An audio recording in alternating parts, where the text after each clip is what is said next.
Hello everybody, my name is Nandin with the Scoopmonk YouTube channel.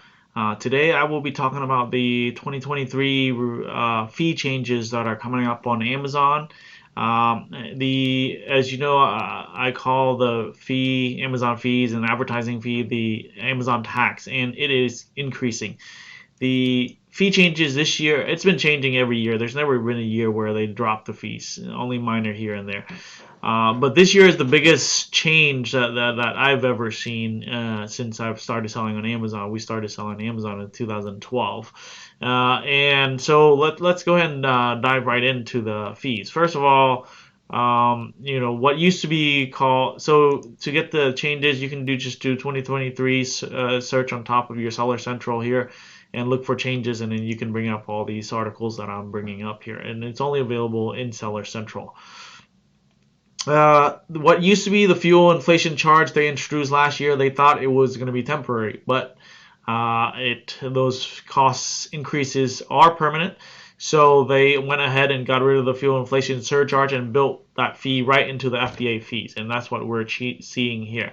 So first of all, let's see, the monthly storage fee is going up.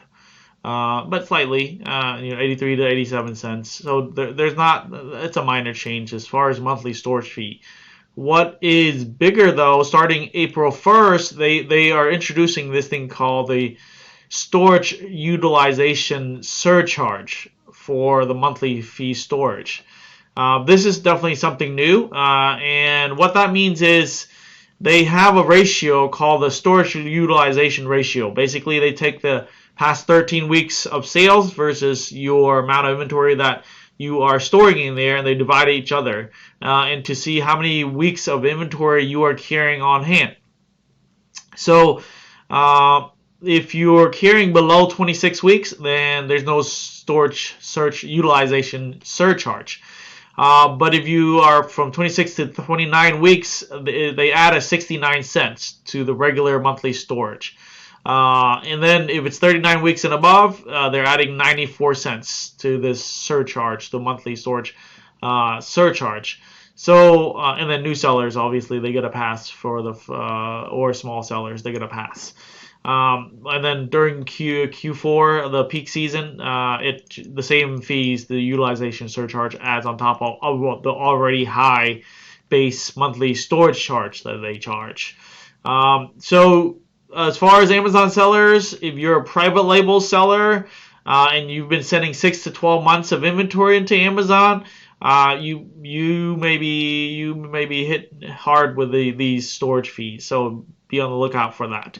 If you're wholesale arbitrage like us, we don't send in 6 months worth of inventory, so this surcharge doesn't affect us. But the mistake of if we send something and we don't sell within 6 months, it can come back and bite us.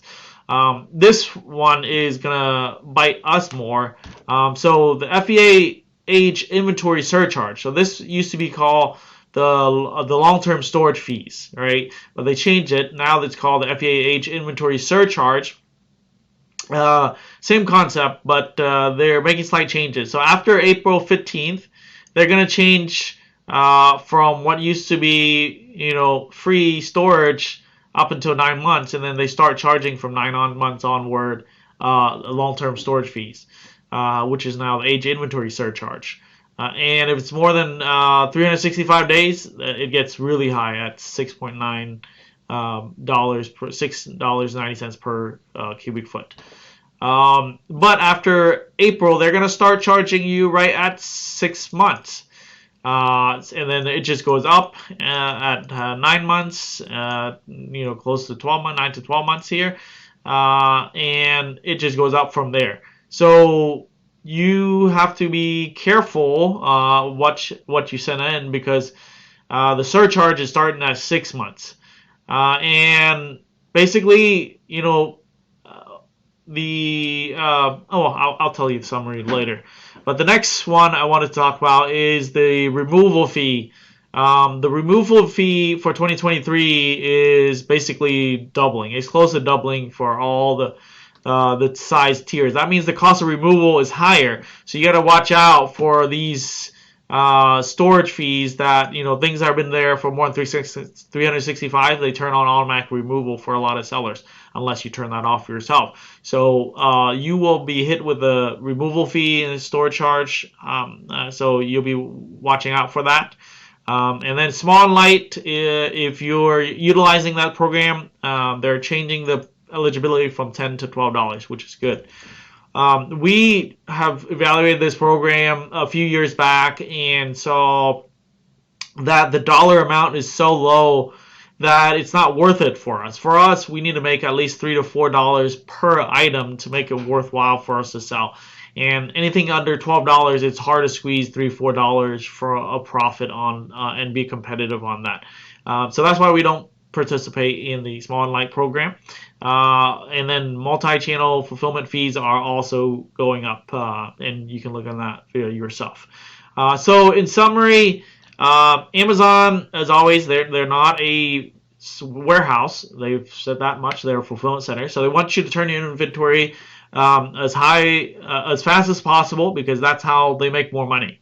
With the limited resources they have. Basically, they're saying there are sellers that are taking up too much storage space, and that's why they're bumping up those fees. So the other thing is that the tolerances for mistake is getting lower. So you have to execute better, because if you accidentally send too much inventory, the penalty for doing that if we're making that mistake is going to be higher with all these fees.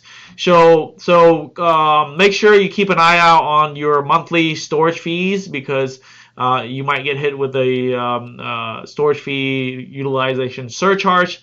And then also keep out on the age inventory surcharge, which is the long-term storage fees.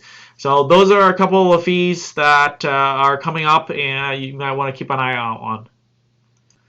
I hope that summary helped for you guys to sell better on Amazon. If you liked the video, click like and subscribe at the bottom. I would appreciate it, and I'll see you next time.